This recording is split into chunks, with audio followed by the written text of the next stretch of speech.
love about visual effects is that you know they'll take care of you.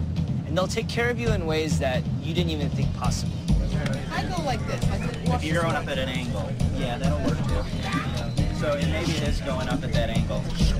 Visual effects are a huge part of the show.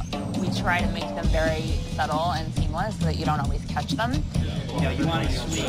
And keep in mind, we can digitally extend. We can extend it to the hour. You know, it's gonna be, you're gonna have it. So you can just.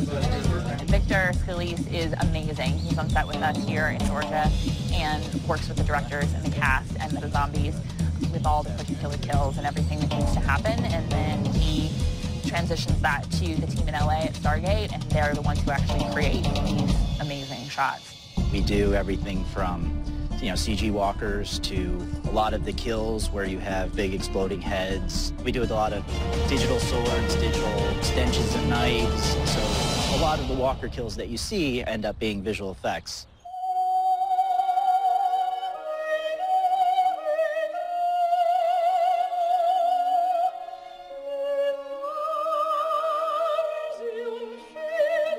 Now, one of our signature weapons is Michonne's sword.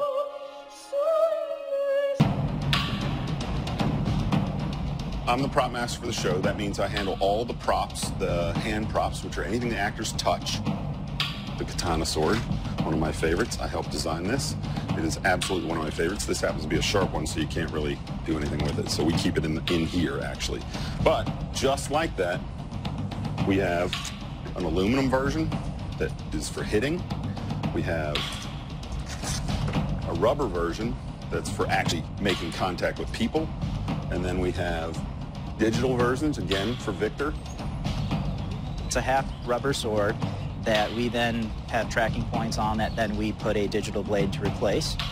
But we also have a retractable one, which helps keep the sword straight when it stabs something. Perfect example of what I do is we pick a knife out that we like, and then we take these things and we make them into multitudes of different types of things. So as we're swinging at somebody, it's rubber. Then it becomes digital as it attacks somebody. Then it becomes plastic that's painted with blood, as she has in her hand to talk about. And then as we go back in time, it'll go back to the original knife, so it can go back in the sheath. In and out of him. What if I come in like this and stick him in the chest with it? Right? Okay, now slam him back. And then this That's lose the crossbow. Daryl's crossbow, everybody loves to see this thing. One of the ways we've made this very, very, very safe is we replace the main line with a rubber band. And turn. The crossbow in particular, you can't shoot a live arrow on camera. So what you have to do is you have to pull a bolt, show it, go out of frame, load it, bring it back up without it loaded, and then it's a dry fire from there, and a digital arrow will go through. So if I have to kill all of you, I have to pull one, show it, put it in, dry fire that one, pull a knife, stab this one, go over here, pull the arrow out of this one, stick another one with the arrow, pull another one, show it. It's like this crazy math problem. And you go ready and action.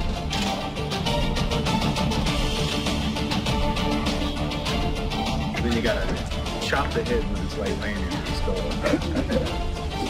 I love this job. I remember season 3, Glenn has that kill after they do that phalanx. He swipes Walker's head right across with the blade. But they could have just merely, you know, had his head fall off in frame and then just fall. But they went as far as to make the incision here and then had the head spin and rotate off with blood spewing as it fell. I didn't do that. That was special effects. So, I mean, thank you, Victor, for making me look more competent than I even could possibly be. Today we have Norman and Beth kind of walking up in front of the blue screen, and what you see out there is going to be the cemetery. This is where Daryl and Beth came out of the woods and kind of traversed piggyback style all the way up to the funeral home. So the blue screen that you just saw, this is what's going to be behind it. You know, we'll use some matte painting and photographs to kind of blend in and build an environment that'll basically make the funeral home and the cemetery feel like they're right next to each other. In the pilot, when Rick is riding into Atlanta on a horse, that shot is completely a visual effect shot. We shot him on a horse in an alleyway in downtown Atlanta, and everything else Victor put in. So some of the visual effects everybody will recognize and know, oh, that's a cool visual effect shot. And there's a lot of shots in there that are visual effects that you would never know. What we're looking at here is one of Michonne's decapitations. You know, this was a fun one where Dylan, the artist, she's like, well, what if I made the head bounce off the top of the car? And she showed it to me, and I was like, that is awesome. Make the first one a little stronger move. Yeah, okay. Here she has the half sword, so we put a digital sword on to replace the half sword.